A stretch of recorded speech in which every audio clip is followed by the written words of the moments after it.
वहीं जातीय जनगणना की मांग को लेकर के बिहार का प्रतिनिधिमंडल भी आज प्रधानमंत्री मोदी से मुलाकात कर रहा है। प्रतिनिधिमंडल में 10 दलों के नेताओं का नाम है, जिसका नेतृत्व खुद बिहार के मुख्यमंत्री नीतीश कुमार करेंगे। लेकिन इस मुलाकात से पहले सीएम नीतीश कुमार ने बड़ा बयान दिया है कि अगर केंद्र पूरे देश में जातीय जनगणना नहीं कराने का फैसला लेती है तो फिर हम मिलकर विचार करेंगे आगे की रणनीति क्या करनी है। वहीं जीतन राम मांझी ने भी कहा है कि बिहार में जातीय जनगणना की मांग हो रही है, जो कि ठीक है।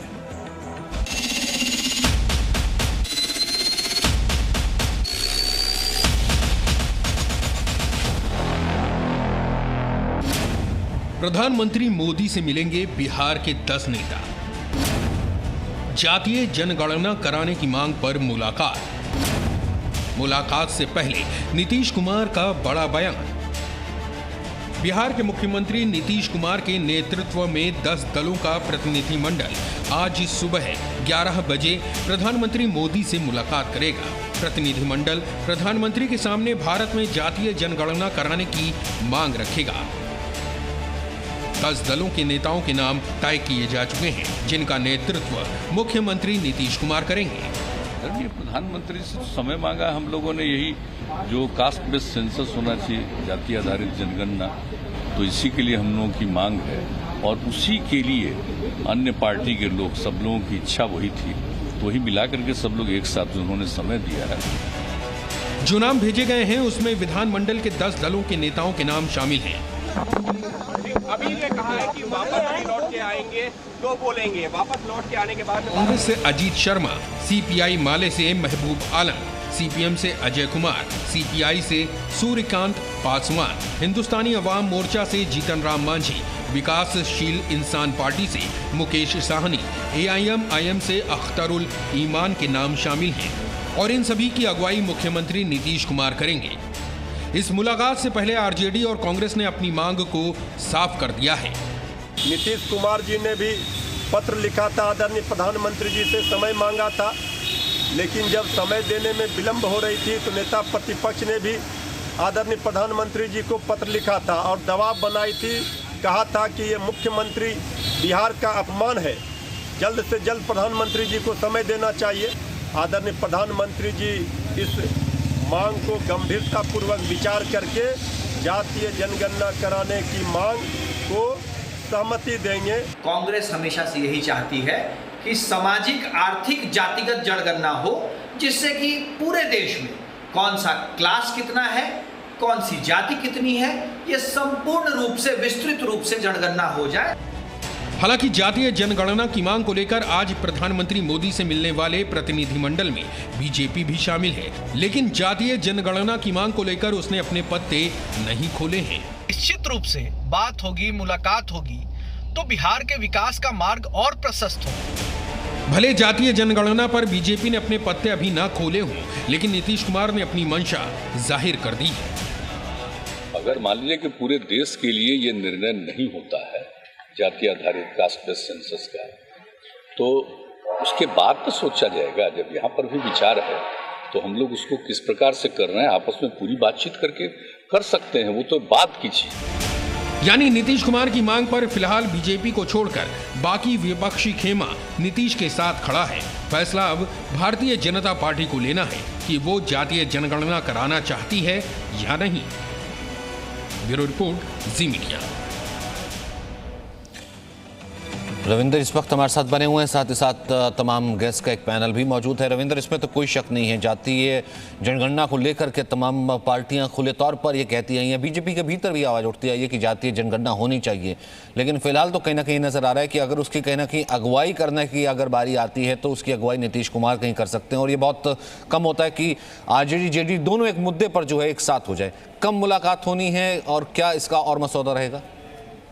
देखिए सचिन, 11 बजे साउथ ब्लॉक पीएमओ में इन सभी नेताओं की प्रधानमंत्री से बैठक है, लेकिन इसके पीछे की राजनीति देखिए, ये नीतीश कुमार की पहली बार नहीं मांग है। इसके पहले शरद यादव या फिर जेडीयू, समता पार्टी, ये लगातार ये मांग उठाते रही है, लालू यादव भी उठाते रहे, लेकिन सरकार ने सीधे तौर पर इसी मानसून सत्र में गृह राज्य मंत्री नित्यानंद राय, जो बिहार से ही आते हैं, उन्होंने लिखित जवाब में ये कहा था कि सरकार के पास कोई इरादा नहीं है, सरकार इस पर कोई विचार नहीं कर रही है जातीय जनगणना को लेकर 2021 में। और सरकार देखिए, कोई भी सरकार हो, ये मांगे यूपीए सरकार में भी उठी थी और उस समय भी 2011 में भी इसको डिनाई किया गया था। सरकार को डर है, कोई भी सरकार हो या किसी भी पार्टी की सरकार हो, उनको डर है कि जातीय जनगणना अगर होती है तो SC और ST कि हो सकता है कि जनसंख्या या बढ़ जाए या फिर घट जाए, लेकिन कोटा 49.5% है। ऐसे में हम SC ST के लेकर कोई बड़ा दाव नहीं कर सकते। कोई भी पार्टी, कोई भी सरकार SC और ST के जो मौजूदा संख्या है उसको घटाने को लेकर कोई भी जोखिम नहीं उठा सकती। उसके लिए सियासी सुसाइडल होगा और इसलिए इसको बार बार डिनाई किया जा रहा है। और जातीय जनगणना अगर होती है तो कास्ट वार एक तरह से जो पहले 90 के दशक में आपने देखा मंडल के समय, ये फिर से उभर कर आ सकती है, क्योंकि अभी एक मोटा आंकड़ा होता है हर राज्य में कि इस जात के इतने लोग हैं, लेकिन एक पुख्ता हो जाएगा तो उस जात के लोग और डिमांड करेंगे और ये सरकार के लिए मुश्किल होगी, राज्यों में भी और केंद्र में भी। इसलिए जो हमें जानकारी मिली, केंद्र सरकार सीधे तौर पर इसको मानने से इनकार किया है। बातचीत होगी और ये बिहार में सियासत हो रही है, नीतीश कुमार इसको नील करे या फिर तेजस्वी यादव। सवाल है ना कि जो जनरल क्लास है वो तो फिलहाल कम से कम यही कहते हैं ना कि जाति है कि जाति नहीं। एक तरफ हम बात करते हैं कि सबको समान अधिकार और सब तरीके की बात हो, लेकिन ठीक है जाति आधारित समाज है, लेकिन हम एक समाज की कल्पना तो करते ही है ना कि आगे आने वाले वक्त में एक समाज ऐसा होगा कि जिसमें जो है कि जाति आधारित कम से कम समाज नहीं होगा, वो समाज होगा वो जो अवसर आधारित समाज होगा जिसको समान अवसर हर एक आदमी को मिल सकेंगे। अभिषेक झा हमारे साथ JDU से, मनोज काका हैं SP से, प्रोफेसर विशाल मिश्रा भी हमारे साथ मौजूद है। अभिषेक झा, इतने एडमेंट क्यों हैं आपकी पार्टी और जो तमाम प्रतिनिधिमंडल है कि नहीं जाति आधारित जनगणना ही होनी चाहिए? ये बेसिक सी बात समझने की जरूरत है। केंद्र की सरकार हो या प्रदेश की सरकार, कभी भी कोई भी योजना लाती है तो हम सबने देखा है कि उसका लाभ लोगों को उनकी जाति के आधार पर और किस वर्ग में उनकी जाति आती है उसके आधार पर मिलता है। हम सब लोग चाहते हैं कि पूरे देश में सामाजिक आर्थिक समानता हो, लेकिन उसके लिए बहुत जरूरी है कि जो पिछले पायदान पर खड़े लोग हैं, जो आर्थिक दृष्टिकोण से, सामाजिक दृष्टिकोण से पिछड़े हुए हैं, उन तक सभी चीजों का लाभ ठीक ढंग से पहुंच जाए। 1931 में पिछली बार जाति जनगणना हुई थी और हमारी पार्टी की तरफ से यह मांग कोई नई मांग नहीं है। आप लोगों ने भी जिक्र किया कि समता पार्टी काल से ही आदरणीय नीतीश कुमार जी की विचारधारा में है कि जाति आधारित जनगणना होनी चाहिए और उचित फोरम पे हमने उठाया है। आप सबको ध्यान होगा ना कि 2019-2020 में बिहार के विधानमंडल में सभी दलों ने मिलकर इसके पक्ष में प्रस्ताव पारित किया था। सब लोग एक मत ही थे। हमारी पार्टी के राष्ट्रीय अध्यक्ष माननीय ललन सिंह जी ने गृह मंत्री अमित शाह जी से मिलकर, सभी सांसदों ने मिलकर मेमोरेंडम भी सौंपा है। तो हमें लगता है कि इसमें कोई दिक्कत नहीं है। देखिए कई बार ऐसा होता है कि किसी खास जाति से आने वाले लोगों के मन में अविश्वास का भाव होता है कि हम और हमारी जाति के लोग, हमारे समुदाय के लोग इस तरह से पिछड़े हुए हैं और हमारी हकपारी हो गई है, हमें और सुविधाएं मिलनी चाहिए सरकार की तरफ से। तो एक बार अगर चीजें स्पष्ट हो जाएंगी तो फिर किसी के मन में भी अविश्वास का भाव नहीं रहेगा। और आदरणीय नीतीश कुमार जी इस प्रतिनिधि मंडल का नेतृत्व कर रहे हैं, यह बेहद अच्छी बात है। लोकतंत्र की यह खूबसूरती ही है। क्यों ना मानो, ठीक है, नहीं जहां पर राजनीति जो है वो MY कॉम्बिनेशन से चलती है या फिर चलती है कि कितने यादव है, बिहार की राजनीति, उत्तर प्रदेश की राजनीति जो है जाति के आधार पर चलती है। मैं क्यों ना मानूं चित्ररंजन जी कि ये भी एक राजनीतिक दावी हुआ कि कम से कम जाति के आधार पर पता लग जाएगा कि SC कितने हैं, ST कितने हैं, OBC कितने हैं, ताकि मेरा जो एटलीस्ट जो टिपिकल वोट बैंक है मैं उसकी राजनीति कर सकूं। फिर ये भी तो एक राजनीति खेल ही हुआ ना, एक राजनीतिक दावी हुआ। जब इससे पहले नित्यानंद राय जो है संसद में बाकायदा कह चुके हैं कि सरकार का अभी किसी तरीके की कोई मंशा नहीं है जाति आधारित जनगणना के लिए। चित्ररंजन, सबसे पहली बात मैं यह बताना चाहता था कि राष्ट्रीय जनता दल कोई जात की राजनीति नहीं करती है। यह समाजवादी विचारधारा की पार्टी है और समाजवादी जो सिद्धांत रहा है हमारे पुरखों का, हम उस पर चलते हैं। और यह गलत आरोप लगाया जाता है राजनीति के बारे में, और यह कोई पहली बार यह मांग नहीं हो रही है। 2010 में जब UPA की सरकार थी उस समय भी राष्ट्रीय जनता दल के राष्ट्रीय अध्यक्ष आदरणीय लालू प्रसाद जी ने पार्लियामेंट में सवाल को उठाया था। और 2011 में जो जनगणना हुई उसमें जातीय आधार पर भी जनगणना हुई थी। यह बात दूसरी है कि जब वह प्रकाशित हुआ उस समय NDA की सरकार बन गई और उसके बाद काफी डिमांड करने के बावजूद भी वह केंद्र की जो सरकार थी NDA की, नरेंद्र मोदी जी की, वह जो है जातीय जो जनगणना हुआ उसको प्रकाशित नहीं किया। लेकिन राजनाथ सिंह जब गृह मंत्री थे उन्होंने आश्वासन दिया था कि अगली बार जब जनगणना होगा तो निश्चित रूप से जातीय आधार पर जनगणना कराया जाएगा। राजनाथ सिंह ने खुद आश्वासन दिया। और जब 2021 में होने वाली बात थी, अब 2022 में होने जा रहा है, को राष्ट्रीय जनता दल को पुरजोर तरीके से उठाने का काम किया। बिहार विधानसभा से 2 बार सर्वसम्मति से प्रस्ताव पारित किया और उसके बाद बिहार विधानसभा में नेता प्रतिपक्ष तेजस्वी यादव जी के पहल पर मुख्यमंत्री जी ने समय मांगा प्रधानमंत्री जी से और माननीय प्रधानमंत्री जी ने आज समय दिया है और हम अपेक्षा करते हैं, उम्मीद करते हैं कि बिहार विधानसभा की जो भावना और विभिन्न राजनीतिक दलों की जो भावना है प्रधानमंत्री जी उसका ख्याल करेंगे, उसका सम्मान करेंगे। ठीक है मनोज काका, एक कमेंट आपका, फिर उसके बाद प्रोफेसर विशाल मिश्रा से इन तीनों कमेंट्स के ऊपर जवाब ले लूंगा। सचिन भाई, बहुत स्पष्ट है आपके जो साथी ने जो बात कहा कि जातिगत जनगणना को रोकना इसीलिए सरकार चाहती है, मौजूदा सरकार।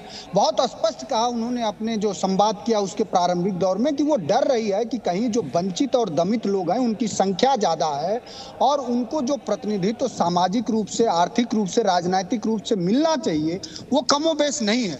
उसका ज्वलंत उदाहरण है कि पूरे देश में आज 42 सेंट्रल यूनिवर्सिटी है और 42 सेंट्रल यूनिवर्सिटी में एक भी आप प्रोफेसर ओबीसी वर्ग का नहीं पाएंगे। आप कॉलेजियम में देख लीजिए जजों की संख्या कितना है एससी और ओबीसी के लोगों की। तो जो जातिगत, आपने एक बात और कही कि अवसर की बात होनी चाहिए, तो तब योग्यता की बात होनी चाहिए। तो डॉक्टर लोहिया ने कहा कि आप बिना अवसर दिए किसी की योग्यता कैसे परख सकते हो। तो समाजवादी पार्टी के राष्ट्रीय अध्यक्ष जी ने भी कहा कि जब 1931 में जनगणना हुई, जब हम गुलाम थे, तो आज के दौर में हमारी जनगणना हो जाए, क्योंकि किस वर्ग को, किस जाति का उसका हक के हकमारी न हो, उसको आर्थिक रूप से, सामाजिक रूप से, राजनीतिक रूप से जो उसका हक है उसको मिले। ये तो घर में भी, हमारे आपके परिवार में भी होता है कि जितने लोग होते हैं उस हिसाब से परिवार के संपत्ति का वितरण कर दिया जाता है।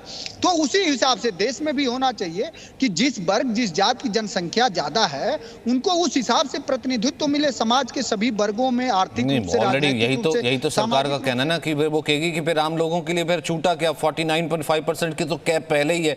फिर उसके बाद अगर ये जनसंख्या खुदा खास्ता ज्यादा हो जाती फिर आप कहेंगे कि नहीं इस आरक्षण को भी फिर आगे बढ़ा दीजिए। फिर तो इसका तो कोई अंत होगा ही नहीं ना। फिर एक तर्क तो ये भी उठता ना, फिर मेरे जैसे का या फिर किसी और का, उसके लिए फिर क्या अवसर कहाँ रह जाएगा। फिर वो क्या कहेगा कि देखिए जो चीज आरक्षित है वो उसके पास चलेगी, फिर बाकियों के पास जो एक और बड़ी जो पॉपुलेशन है उसके पास फिर कौन सा अवसर है। डॉक्टर विशाल मिश्रा इसका जवाब दे दीजिए, फिर वापस आता हूं मैं। ठीक है, एक सेकंड में इसका जवाब ले लेता हूं जो आपने कहा। देखिए सचिन जी, यहाँ पर जो भी पैनलिस्ट बैठे हैं वो बार बार कह रहे हैं कि ताकि हम ये कर पाएं, देख पाएं कि कौन वंचित है, उसको वो सुविधा दे पाएं। आप बताइए सचिन जी, इनसे पूछिए कि पूरे भारतीय स्वतंत्रता आंदोलन के दौरान कितने समाज सुधारक हुए जिन्होंने जाति प्रथा को समाप्त करने के लिए आंदोलन किया।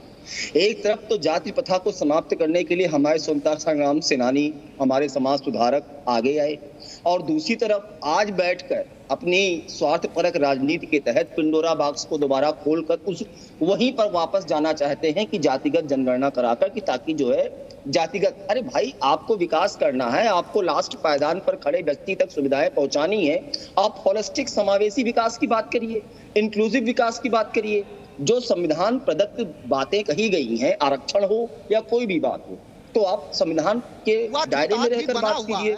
1951 में 1919 सरकारी गुलाम लोग हैं जो दलितों, पिछड़ों, वंचितों का हक नहीं मिलने देना चाहते और सरकार की गुलामी करते हैं। तो सर किसने मना किया मनोज काका? बात तो वही उसी राजनीति की हो रही है ना कि आप भी तो कि पिछड़े को पिछड़ा रखना चाहते हैं, अति पिछड़े को अति पिछड़ा ही रखना चाहते हैं और आरक्षण के थ्रू जो है उसको लाभ मिलता रहे। नहीं, अगर बात राजनीति की हो रही है फिर तो समावेशी विकास कुछ इस तरीके से होना चाहिए ना कि अंतिम पायदान तक खड़ा वो व्यक्ति हो, चाहे किसी भी जात का है, कम से कम उसको अवसर उसी तरीके का प्रॉपर मिलना चाहिए और ये होना चाहिए राजनीति के माध्यम से। ये नहीं कि सिर्फ जाति जनगणना के आधार पर और उस पर हम उसके बाद आरक्षण की बात करेंगे। बहुत बहुत शुक्रिया आप सभी का मेरे साथ जुड़ने। Presenting B News app available on Google Play and App Store. Download it now.